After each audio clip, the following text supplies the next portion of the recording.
ಆಸ್ಪತ್ರೆಯಲ್ಲಿ ಚಿಕಿತ್ಸೆ ಪಡಿತಾ ಇರತಕ್ಕಂಥ ದರ್ಶನ್ಗೆ ಕ್ಷಣ ಕ್ಷಣಕ್ಕೂ ಟೆನ್ಷನ್ ಜಾಸ್ತಿ ಆಗ್ತಾ ಇದೆ. ಹೇಗೋ 4 ವಾರ ತಳ್ಳಿದ್ದಾಯಿತು, 5ನೇ ವಾರಕ್ಕೆ ಬಂದಿದೆ. ವೈದ್ಯಕೀಯ ಕಾರಣಗಳ ಕೋರ್ಟ್ ಡಿಸೈಡ್ ಮಾಡುತ್ತೆ. ಅದನ್ನು ವೈದ್ಯಕೀಯ ಕಾರಣದಿಂದಾನೇ ಇವರಿಗೆ 4 ವಾರಗಳ ಕಾಲವೂ ಆಪರೇಷನ್ ಮಾಡ್ಸೋಕ್ಕಾಗಲಿಲ್ವಾ, ಅದನ್ನು ಕೋರ್ಟ್ ಡಿಸೈಡ್ ಮಾಡಬೇಕು.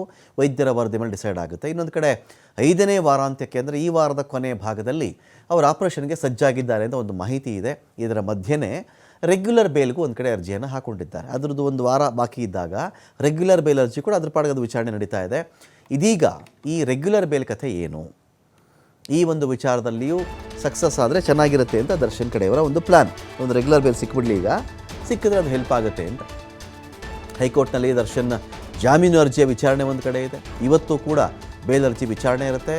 ಒಂದು ಕಡೆ ನಾಗೇಶ್ ಅವರು ಚೆಕ್ ಮಾಡಿಕೊಂಡ್ರೆ, ನಾಗೇಶ್ ಅವರು ಇಲ್ಲಿವರೆಗೂ ತಮ್ಮ ವಾದವನ್ನು ಮಂಡಿಸಿದ್ದಾರೆ. ಇವತ್ತು SP ಪ್ರಸನ್ನಕುಮಾರ್ ಅವರು ಇದ್ರ ಬಗ್ಗೆ ಒಂದು ಕಡೆ ವಾದವನ್ನು ಮಂಡಿಸುವವರಿದ್ದಾರೆ. ಅವರು ಕೂಡ ಈ ಹಿಂದೆ ನಾಗೇಶ್ ಅವರು ಕೆಳ ಹಂತದ ನ್ಯಾಯಾಲಯಗಳಲ್ಲಿ ಯಾವ ವಾದವನ್ನು ಮಂಡಿಸಿದ್ರೋ ಅದಕ್ಕಿಂತ ತೀರಾ ಭಿನ್ನವಾಗಿ ಏನು ಹೈಕೋರ್ಟಲ್ಲಿ ಅವರು ವಾದವನ್ನು ಮಂಡಿಸಿಲ್ಲ. ಹೆಚ್ಚು ಕಡಿಮೆ ಅಲ್ಲಿ ಹೇಳಿದ್ದನ್ನೇ ಇಲ್ಲೂ ಹೇಳಿದ್ದಾರೆ. ಒಂದು 2 ಪಾಯಿಂಟ್ ಆ ಕಡೆ ಈ ಕಡೆ ಹೇಳಿರಬಹುದು. ಈ ವಿಚಾರಕ್ಕೆ ಬಹುಶಃ SP ಅವರು ಹಿಂದೆ ಅವರು ಕೆಳ ಹಂತದ ನ್ಯಾಯಾಲಯದಲ್ಲಿ ಏನು ವಾದವನ್ನು ಅವರು ಮಂಡಿಸಿದ್ರೋ ಅದೇ ವಿಚಾರಕ್ಕೆ ಸಂಬಂಧಪಟ್ಟಂತೆ ಅವರು ಕೂಡ ತಮ್ಮ ವಾದ ಸರಣಿಯನ್ನು ಇವತ್ತು ಕೂಡ ಮುಂದುವರಿಸಬಹುದಾಗುತ್ತೆ. ನಾವು ನಾಗೇಶ್ ಅವ್ರನ್ನ ಕೇಳಿದಾಗ, ನಾಗೇಶ್ ಅವ್ರ ವಾದವನ್ನು ಗಮನಿಸಿದಾಗ ಪ್ರತಿಯೊಂದು ಕೂಡ ಈ ಪ್ರೊಸೀಜರಲ್ ಲ್ಯಾಪ್ಸ್ ಎಲ್ಲೋ ವಿಳಂಬ ಆಗಿದೆ. ಇದನ್ನು ಮೊದಲೇ ಎಂಟ್ರಿ ಮಾಡಬೇಕಾಗಿತ್ತು. ಸಾಕ್ಷಿ ಅಲ್ಲೇ ಇದ್ದರು, ಅವತ್ತೇ ಹೇಳಿಕೆ ಯಾಕೆ ಪಡ್ಕೊಂಡಿಲ್ಲ. ಒಬ್ಬರು ಯಾರೋ ಪೊಲೀಸ್ ಅಧಿಕಾರಿ ಇದ್ದರು, ಅವ್ರನ್ನ ಯಾಕೆ ಮಾತನಾಡಿಸ್ತಿಲ್ಲ, ಅವ್ರ ಫೋನ್ ಯಾಕೆ ವಶಪಡಿಸ್ಕೊಂಡಿಲ್ಲ, ಬಾಡಿನ ಅವರು ಅಥವಾ ಸಾಕ್ಷಿ ನಾಶನೇ ಮಾಡಿಲ್ಲ, ಬಾಡಿ ಒಂದು ಕಡೆ ಇನ್ನೊಂದು ಕಡೆಗೆ ಸಾಗಿಸಿರೋದಷ್ಟೇ, ಹೂತಿಲ್ಲ, ಸುಟ್ಟು ಹಾಕಿಲ್ಲ, ಇದು ಸಾಕ್ಷ್ಯನಾಶ ಹೇಗಾಗುತ್ತೆ, ಆರೋಪಿ ಶೂ ಅಂತ ಹೇಳಿ ಚಪ್ಪಲಿ ಅಂತ ಹೇಳಿದ್ರೆ ಶೂ ತೊಗೊಂಡು ಬಂದಿದ್ದಾರೆ, ಇದೇನಿದು ರಕ್ತ ಸ್ಯಾಂಪಲ್ಗಳು, ಇವೆಲ್ಲವೂ ಕೂಡ ಈ ಥರದ ಒಂದು ವಾದ ಕೆಳಹಂತದ ನ್ಯಾಯಾಲಯದಲ್ಲೂ ಅದೇ ವಾದವೇ, ಹೈಕೋರ್ಟ್ನಲ್ಲಿಯೂ ಕೂಡ ಹೆಚ್ಚು ಕಡಿಮೆ ಅದೇ ವಾದವನ್ನು ಮಂಡಿಸಿದ್ದಾರೆ. ಇನ್ನೊಂದು ಕಡೆ ಈಗ SP ಪ್ರಸನ್ನಕುಮಾರ್ ಅವರು ಈ ವಿಚಾರಕ್ಕೆ ಸಂಬಂಧಪಟ್ಟದ್ದು ಏನು ವಾದ ಮಾಡ್ತಾರೆ ಅನ್ನೋದು ಕೂಡ ಇಲ್ಲಿ ಅಷ್ಟೇ ಇಂಟ್ರೆಸ್ಟಿಂಗ್ ಆಗುತ್ತೆ. ಮಧ್ಯಾಹ್ನ 3:30ಕ್ಕೆ ಇದರ ಒಂದು ವಿಚಾರಣೆಯನ್ನು ಇದೀಗ ಮುಂದೂಡಲಾಗಿದೆ. CV ನಾಗೇಶ್ ಅವರು ಇಷ್ಟೇ, ಮನೆಗೆಲಸದಾಕೆ ಬಟ್ಟೆನ ಜೋರಾಗಿ ಒಗೆದಿದ್ದಾರೆ, ರಕ್ತದ ಕಲೆ ಸಿಕ್ಕಿಬಿಡ್ತಾ ಇವ್ರಿಗೆ, ಅಷ್ಟು ಜೋರಾಗಿ ಒಗೆದ ಮೇಲೂ ಅದು ಹೇಗೆ ಅಲ್ಲಿನ ಬಟ್ಟೆಯಿಂದ ರಕ್ತವನ್ನು ಎಕ್ಸ್ಟ್ರಾಕ್ಟ್ ಮಾಡಿಬಿಟ್ರು ಇವರು ಬಟ್ಟೆಯಿಂದ, ಈ ಥರದ ಒಂದಷ್ಟು ಪ್ರಶ್ನೆಗಳಿದೆ. FSLಗೆ ರೇಣುಕಾಸ್ವಾಮಿ ರಕ್ತವನ್ನು ಸಂಗ್ರಹ ಮಾಡ್ಕೊಂಡು ಯಾಕೆ ಕಳಿಸ್ಕೊಟ್ರು ಇವರು, ಅದರ ಬಗ್ಗೆನೇ ಅನುಮಾನ ಇದೆ. 37,40,000 ರೂಪಾಯಿ ಹಣ ದರ್ಶನ್ ಮನೇಲಿತ್ತಲ್ಲ, ಇದು ಮೇನಲ್ಲೇ ಸಂಗ್ರಹ ಮಾಡಿದ್ದಂಥ ಹಣ ಅವ್ರ ಸ್ನೇಹಿತ ಕೊಟ್ಟಿದ್ದದ್ದು, ಕೊಲೆಗೂ ಇದಕ್ಕೂ ಸಂಬಂಧ ಇಲ್ಲ, ಇವರು ಇದಕ್ಕೆ ಸಾಕ್ಷಿನಾಶದ ಕತೆ ಕಟ್ಟಿದ್ದಾರೆ, ಈ ಥರದ್ದೆಲ್ಲ ಒಂದು ವಾದವನ್ನು ಕೂಡ ಅವರು ಮಂಡಿಸಿದ್ದಾರೆ. ಸೊ ಹಾಗಾಗಿ ಇಡೀ ವಿಚಾರದಲ್ಲಿ ಏನಾಗುತ್ತೆ ಇದು ಅನ್ನೋದು ಬಹಳ ಕುತೂಹಲ ಇದೆ. ಮತ್ತೇನಾದರೂ ಈಗ ಇನ್ನೊಂದು ಭಾಗ ಬರುತ್ತಿಲ್ಲ, ಅಕಸ್ಮಾತ್ ಈ ರೆಗ್ಯುಲರ್ ಬೇಲಲ್ಲಿ ಒಂದು ವೇಳೆ ಇವರು ಫೇಲ್ ಆದರೆ ಅಗೇನ್ ಮೆಡಿಕಲ್ ಗ್ರೌಂಡ್ಸ್ ಮೇಲೂ ದರ್ಶನ್ ಬೇಲಿಗೆ ಅರ್ಜಿಯನ್ನು ಹಾಕ್ಕೊಳ್ಬಹುದು. ನನಗೆ ಕೊಟ್ಟಿರ್ತಕ್ಕಂತಹ ಈ ವೈದ್ಯಕೀಯ ಕಾರಣದ ಜಾಮೀನನ್ನು ಮತ್ತು ನನಗೆ ವಿಸ್ತರಿಸಿ ಕೊಡಿ ಅಂತ. 5ನೇ ವಾರದಲ್ಲಿ ಇದ್ದೀನಿ ಸ್ವಾಮಿ, BP ಬಹಳ ಏರುಪೇರಾಗ್ತಾ ಇತ್ತು, ನನಗೆ ಆಪ್ರೇಷನ್ ಮಾಡೋಕ್ಕೆ ಆಗ್ತಿರಲಿಲ್ಲ, BPನೋ ಇನ್ನೊಂದು ಶುಗರೋ ಏನೋ ಹೇಳ್ಬೋದು ಆ ಒಂದು ವಿಚಾರಕ್ಕೆ ಸಂಬಂಧಪಟ್ಟಂತೆ. ಸೊ ಹಾಗಾಗಿ ನನಗೆ ಆಪ್ರೇಷನ್ ಈಗ ತಾನೇ ಆಪ್ರೇಷನ್ ಮಾಡಿಸ್ಕೊಂಡಿದ್ದೀನಿ, 4 ತಿಂಗಳು ಬೆಡ್ ರೆಸ್ಟ್ ಹೇಳಿದ್ದಾರೆ ನನಗೆ, ಅದನ್ನು ಕೂಡ ಕೇಳ್ಕೊಳ್ಬಹುದು. ಅದಕ್ಕಿಂತ ಮುಂಚೆ ರೆಗ್ಯುಲರ್ ಬೇಲ್ ಕಥೆ ಏನಾಗುತ್ತೆ ಅಂತ ಈಗ ಇಂಟ್ರೆಸ್ಟಿಂಗ್ ವಿಚಾರ.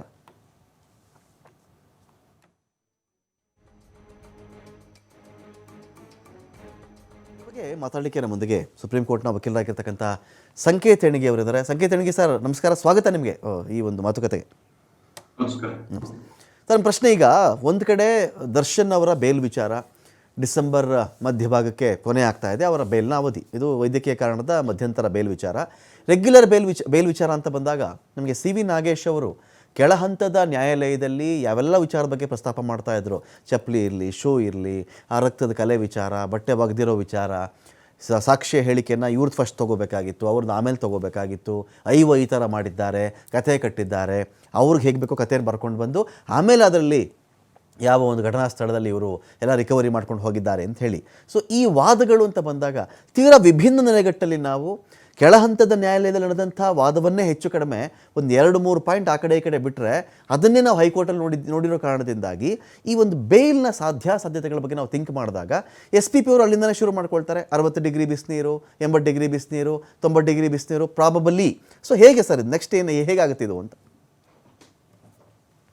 ಈಗ ಒಂದು ರೆಗ್ಯುಲರ್ ಬೇಲ್ಗೆ ಅಪ್ಲೈ ಮಾಡಿದಾಗ ಚಾರ್ಜ್ ಶೀಟ್ ನಲ್ಲಿರುವ ನ್ಯೂನತೆಗಳ ಬಗ್ಗೆ ಆರೋಪಿಗಳ ಪರವಾಗಿರುವಂತ ವಕೀಲರು ವಾದ ಮಾಡ್ತಾರೆ.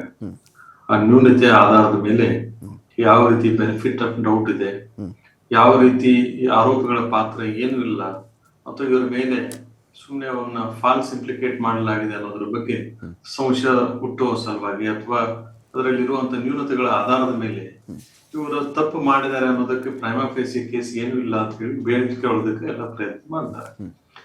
ಆದ್ರೆ ಚಾರ್ಜ್ ಶೀಟ್ ನಲ್ಲಿ ಇರುವಂತ ವಿಚಾರಗಳನ್ನ ಕೆಳಹಂತದ ನ್ಯಾಯಾಲಯದಲ್ಲಿ ಈಗಾಗಲೇ ವಾದ ಮಾಡಿದಾಗ ಅದರ ವಿಭಿನ್ನವಾಗಿ ಅದೇ ಪಾಯಿಂಟ್ ಗಳಿಗೆ ಸಂಬಂಧಪಟ್ಟಂಗೆ ಇಲ್ಲಿ ವಾದ ಮಾಡೋದು ಕಷ್ಟ ಆಗುತ್ತೆ.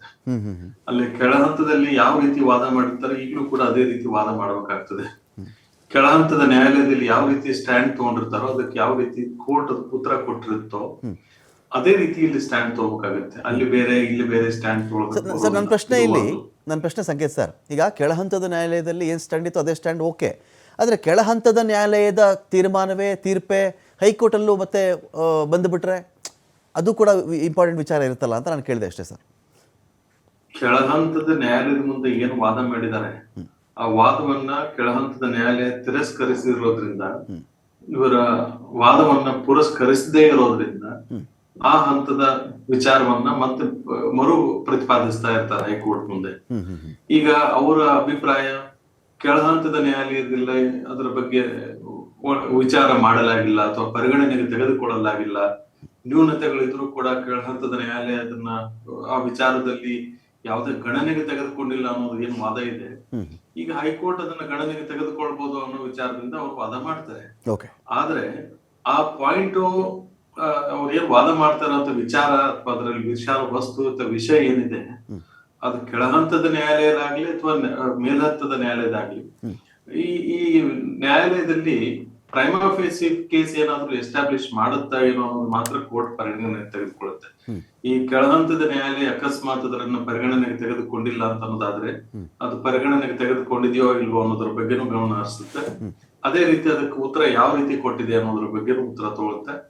ಮತ್ತು ಅದನ್ನ ಕೆಳಹಂತದ ನ್ಯಾಯಾಲಯದ ವಿಚಾರಗಳನ್ನ ಬದಿಗಿಟ್ಟು ಇಂಡಿಪೆಂಡೆಂಟ್ ಆಗು ಕೂಡ ಇದರ ಬಗ್ಗೆ ಎಕ್ಸಾಮಿನೇಷನ್ ಮಾಡುತ್ತೆ, ಕೂಲಂಕುಷವಾಗಿ ಪರಿಶೀಲಿಸಿ ಇವರು ಹೇಳ್ತಾ ಇರುವಂತ ವಾದಕ್ಕೂ ಮತ್ತು ಅವೈಲೇಬಲ್ ಮೆಟೀರಿಯಲ್ ಅಥವಾ ಚಾರ್ಜ್ ಶೀಟ್ ನಲ್ಲಿ ಇರುವಂತ ಎವಿಡೆನ್ಸ್ಗೂ ಕೂಡ ತಾಳೆ ಆಗುತ್ತಾ ಅಥವಾ ಅದಕ್ಕೆ ಹೇಳ್ತಾ ಇರುವಂತ ವಿಚಾರಗಳು ಅದಕ್ಕೆ ಏನಾದ್ರು ತದ್ವಿರುದ್ಧ ಇದೆಯಾ ಅಥವಾ ಪ್ರೈಮಾ ಫೇಸಿ ಕೇಸ್ ಏನು ಪ್ರಾಸಿಕ್ಯೂಷನ್ ಪ್ರೂವ್ ಮಾಡೋದಕ್ಕೆ ಸಾಬೀತಾಗಿದೆಯಾ ಅಥವಾ ಸಾಧ್ಯವಾಗಿದೆಯಾ ಅನ್ನೋದ್ರ ಬಗ್ಗೆ ಕೋರ್ಟ್ ಈ ಹಂತದಲ್ಲಿ ಪರಿಗಣನೆ ತೆಗೆದುಕೊಂಡು ಜಾಮೀನು ಕೊಡಬೇಕು ಕೊಡಬಾರ್ದು ಅನ್ನೋದ್ರ ಬಗ್ಗೆ ತೀರ್ಮಾನ ತಗೊಳ್ಳೋದು.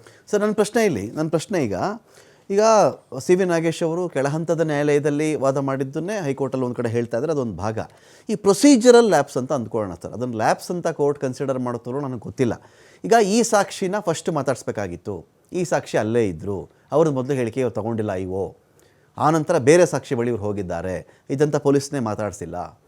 ಸೊ ಈ ಥರದ ವಿಚಾರಗಳು ಮೊದಲು ಆರೋಪಿಯಿಂದ ಹೇಳಿಕೆ ತೊಗೊಂಡಿದ್ದಾರೆ, ಆಮೇಲೆ ಬಂದು ಸೀನ್ ಆಫ್ ಕ್ರೈಮ್ನಲ್ಲಿ ಸೀಸ್ ಮಾಡಿಕೊಂಡು ಯಾವುದೋ ಮರದ ಕೊಂಬೆ ಇನ್ಯಾವುದೋ ಒಂದಷ್ಟು ನೈಲಾನ್ ಹಗ್ಗ ಇದನ್ನು ತೊಗೊಂಡು ಬಂದಿದ್ದಾರೆ ಅಂತಿದೆಯಲ್ಲ, ಅನುಕ್ರಮಣಿಕೆ ಆ ಸೀರಿಯಲ್ ನಂಬರ್ ಇದೆಯಲ್ಲ ಸರ್, ಇದಾದಮೇಲೆ ಇದನ್ನೇ ಮಾಡಬೇಕಾಗಿತ್ತು ಅಂತ ಬಂದಾಗ ಇದು ಹೈಕೋರ್ಟಲ್ಲಿ ಒಂದು ಮೇಜರ್ ಇಶ್ಯೂ ಆಗುತ್ತಾ ಅಥವಾ ಪ್ರಕರಣಕ್ಕೆ ಸಂಬಂಧಪಟ್ಟಿದ್ದನ್ನು ಆರ್ಡರ್ಲೇ ತೊಗೋಬೇಕು ಅಂತೇನಿಲ್ಲ, ಒಬ್ಬ ಅವನ ವಿವೇಚನೆಯನ್ನು ಬಳಸಿ ಅವನಿಗೆ ಯಾವ್ಯಾವುದು ತನಿಖೆಗೆ ಅನುಕೂಲವೋ ಅದನ್ನು ಅವನು ಕಲೆಕ್ಟ್ ಮಾಡ್ಕೊಂಡು ಹೋದ ಅಂತ ಹಂಗೆ ಕನ್ಸಿಡರ್ ಮಾಡಬೇಕಾ ಅಂತ?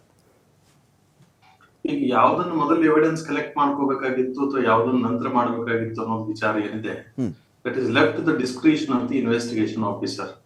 ಅವ್ರಿಗೆ ಯಾವ್ಯಾವ ರೀತಿ ಸಾಧ್ಯವಾಗುತ್ತೋ, ಯಾವ ರೀತಿ ಅನುಕೂಲ ಆಗುತ್ತೋ, ಯಾವ ರೀತಿ ಅವ್ರಿಗೆ ಶಕ್ಯವಾಗುತ್ತೋ ಆ ರೀತಿ ಅವರು ಇನ್ವೆಸ್ಟಿಗೇಷನ್ ಮಾಡ್ತಾ ಹೋಗ್ತಾರೆ. ಮೊದಲಿಗೆ ಇದನ್ ಮಾಡ್ಬೇಕು, ಮೊದಲಿಗೆ ಅದನ್ನ ಮಾಡ್ಬೇಕು ಅನ್ನೋದು ಏನು ಹಾರ್ಡ್ ಅಂಡ್ ಫಾಸ್ಟ್ ರೂಲ್ ಇಲ್ಲ. ತನಿಖೆ ಅನ್ನೋದು ಕೂಲಂಕುಷವಾದ ತನಿಖೆಗೆ ಸಂಬಂಧಪಟ್ಟಂಗೆ ಇದೇ ರೀತಿ ಮಾಡ್ಬೇಕು ಅಂತ ಯಾವ ಪ್ರೊಸೀಜರ್ ಇಲ್ಲ. ಅದಕ್ಕೆ ತನಿಖೆ ಅಂದ್ರೆ ತನಿಖೆನೆ ಎಲ್ಲಾ ಹಂತಗಳಲ್ಲೂ ಸಂಬಂಧಪಟ್ಟಂಗೆ. ತನಿಖೆಯಲ್ಲಿ ಏನಾದ್ರು ದೋಷ ಇತ್ತು ಅಂತಂದ್ರೆ ಅಥವಾ ಅದರಲ್ಲಿ ಕಾನೂನು ಪ್ರಕ್ರಿಯೆಯಲ್ಲಿ ಏನಾದ್ರು ದೋಷ ಇದ್ರೆ ಅದನ್ನು ಕೋರ್ಟ್ ಪರಿಗಣನೆ ತೆಗೆದುಕೊಳ್ಳುತ್ತೆ. ಆದ್ರೆ ಬಂದಿರುವ ಪ್ರಶ್ನೆ ಅದಲ್ಲ. ಈಗ ಇವರು ಏನ್ ವಾದ ಮಾಡ್ತಾ ಇದಾರೆ ಕೆಳಹಂತದ ನ್ಯಾಯಾಲಯದಲ್ಲಿ, ಆ ವಾದಕ್ಕೆ ಕೆಳಹಂತದ ನ್ಯಾಯಾಲಯ ಸರಿಯಾಗಿ ಪರಿಗಣನೆಗೆ ತೆಗೆದುಕೊಂಡಿಲ್ಲ ಅಂತ ಇಲ್ಲಿ ಬಂದಿರೋದು. ಈ ವಿಚಾರಕ್ಕೆ ಈ ಹೈಕೋರ್ಟ್ ನಲ್ಲಿ ಏನಾದ್ರೂ ಮನ್ನಣೆ ಸಿಗುತ್ತಾ ಏನೋ ನೋಡ್ಬೇಕು. ಇದು ಒಂದು ಮನ್ನಣೆ ಸಿಗಬೇಕಾದ್ರೂ ಕೂಡ ಅವ್ರ ವಾದಕ್ಕೆ ಆ ಚಾರ್ಜ್ ಶೀಟ್ ಅವರು ಸಪೋರ್ಟ್ ಮಾಡೋ ತರ ಇರಬೇಕು. ಆ ಚಾರ್ಜ್ ಶೀಟ್ ಇವರು ಹೇಳುವಂತ ವಾದಕ್ಕೆ ಪೂರಕವಾಗಿ ಇದ್ದೇ ಇದ್ರೆ ಇವ್ರ ವಾದ ಮತ್ತು ಅದೇ ರೀತಿ ರಿಸಲ್ಟ್ ಮಾತ್ರ ಸೇಮ್ ಆಗುತ್ತೆ. ಒಂದು ಕೆಳಗಡೆ ಕೋರ್ಟದ ನಿರ್ಧಾರ ಮತ್ತು ಹೈಕೋರ್ಟ್ ನಿರ್ಧಾರಗಳಲ್ಲಿ ಏನ್ ಬದಲಾವಣೆ ಆಗ್ಲಿಕ್ಕಿಲ್ಲ. ಆ ರೀತಿ ವಾದ ಆಯ್ತು ಅಂತಂದ್ರೆ ಸೊ ಅದೇ ರೀತಿ ಕೋರ್ಟ್ ಕೂಡ ಪರಿಗಣನೆ ತೆಗೆದುಕೊಂತು ಅಂತಂದ್ರೆ. ಆದ್ರೆ ಒಂದು ಇಲ್ಲಿ ವಿಪರ್ಯಾಸ ಅಂತಂದ್ರೆ ಅಡಿಷನಲ್ ಒಂದು ಚಾರ್ಜ್ ಶೀಟ್ ಫೈಲ್ ಮಾಡಿದ್ದಾರೆ ಅಂತ ಅನ್ಕೊಳ್ತೀನಿ. ಆ ಚಾರ್ಜ್ ಶೀಟ್ ಫೈಲ್ ಮಾಡಿದ್ದೇನಿದೆ ಅವಾಗ ಅಡಿಷನಲ್ ಚಾರ್ಜ್ ಶೀಟ್ ಕೆಳಹಂತದ ನ್ಯಾಯಾಲಯದ ಮುಂದೆ ಇರ್ಲಿಲ್ಲ. ಕರೆಕ್ಟ್. ಅವಾಗ ಈ ಕೆಲವೊಂದು ವಿಚಾರಗಳು ಅಂದ್ರೆ ಅಲಿಬಿ ಆಗ್ಲಿ ಮತ್ತೊಂದಾಗ್ಲಿ ಇವೆಲ್ಲ ಕೆಲವೊಂದು ವಿಚಾರಗಳಿಗೆ ಈ ಪ್ರಾಸಿಕ್ಯೂಷನ್ ಕೇಸ್ಗೂ ಕೂಡ ಸ್ವಲ್ಪ ಪುಷ್ಟಿ ಕೊಡೋ ತರ ಕಾಣುತ್ತೆ. ಹಾಗಾಗಿ ಇನ್ನೂ ಸ್ವಲ್ಪ ಅವರ ಕೇಸನ್ನ ಬಲಿಷ್ಠಗೊಳಿಸ್ತದೆ ಅಂತ ನನ್ನ ಅಭಿಪ್ರಾಯ.